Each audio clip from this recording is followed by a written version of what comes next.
So, tigil mo na nga yan. Kuya, naghahanap lang naman ako ng falling star kasi, kuya, believe me, effective kaya mag-wish dun. Wini-wish ko nga lang dati na magkaayos na kayo ni tatay eh.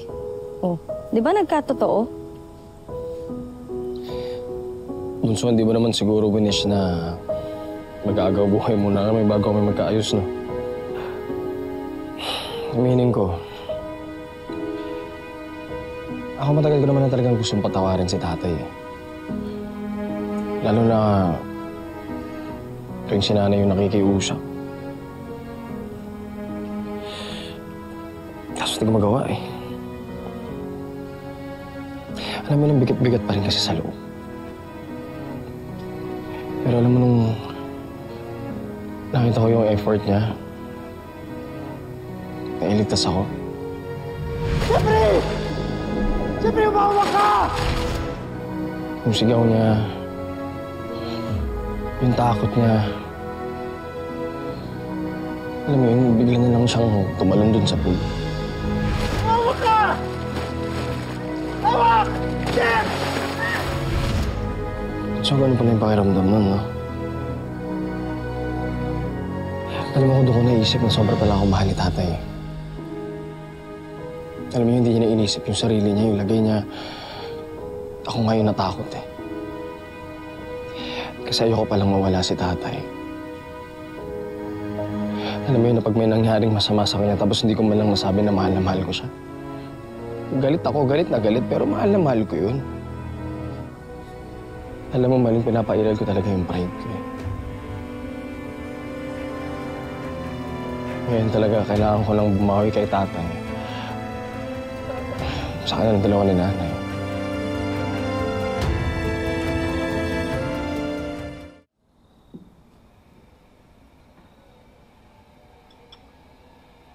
Velma, mukhang malalim iniisip mo.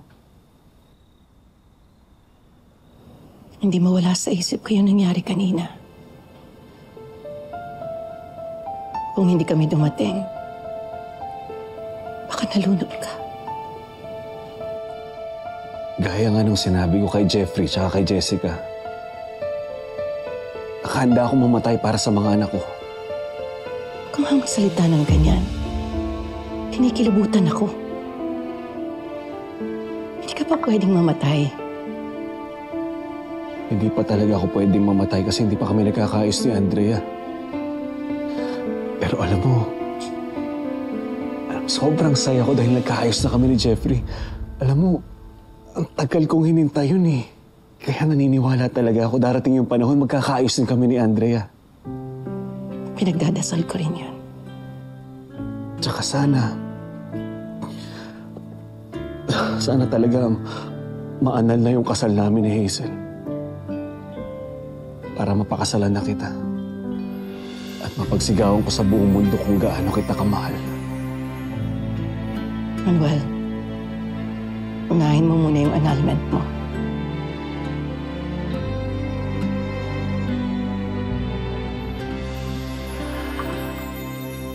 Bilang sa kanila no, kuya, sa akin din kailangan mo bumawi.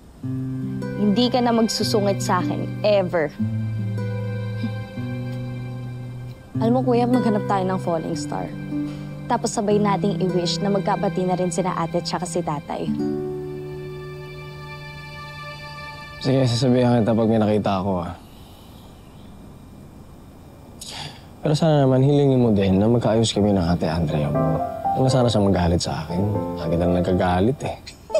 Siyempre naman, kuya, matik yun, no? Pero sana talaga maging complete family na ulit tayo.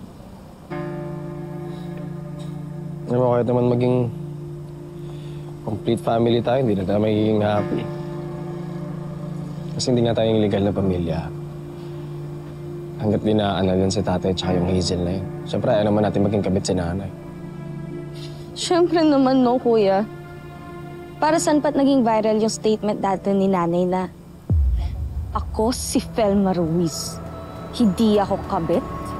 Hindi ako naging kabit. At kailanman ay hindi magiging kabit.